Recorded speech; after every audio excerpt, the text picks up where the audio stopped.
today to talk about monetization, not how you do it, but how you actually keep your money with PodOps as compared to some of the industry titans out there.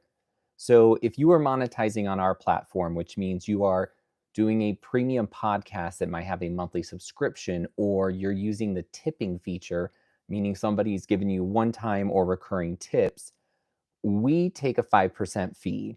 So that means you keep 95% of any of the money that you earn.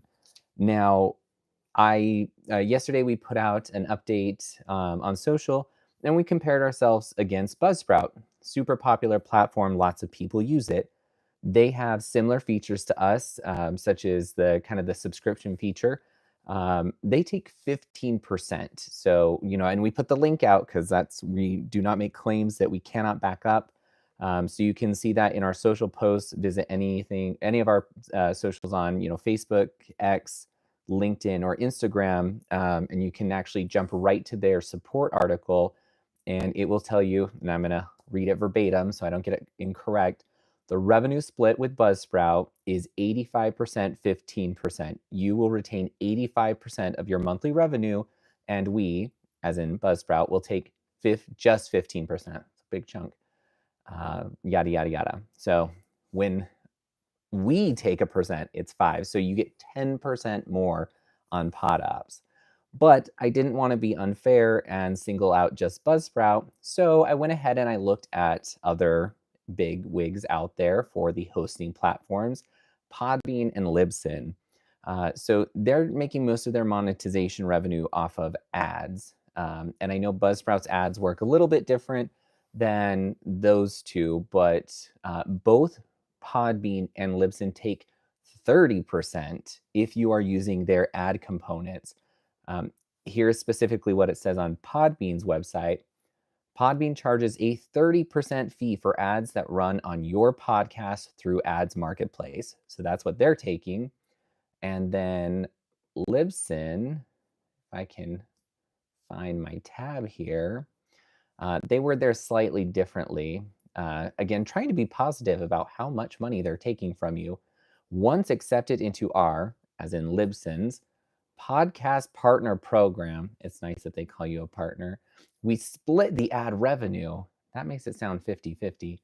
They split the revenue with you 70-30. You keep 70% and no additional fees are required. Awfully nice of them since they're taking such a huge chunk.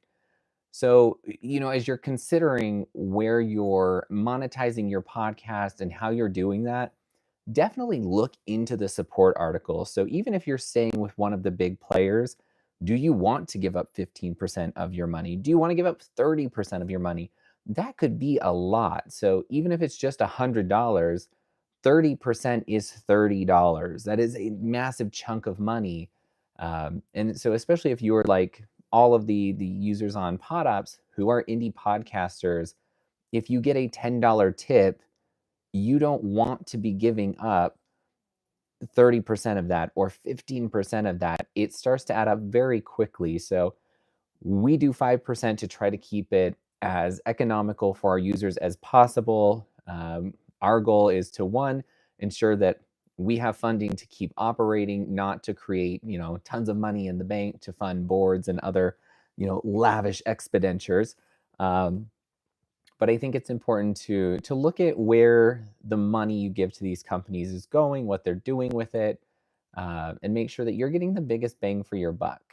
So definitely dig in, think about that. If you have questions, we're always happy to talk about our monetization tools. We are in the process of relaunching our dynamic content player with some very cool tools that will help support our users with ads.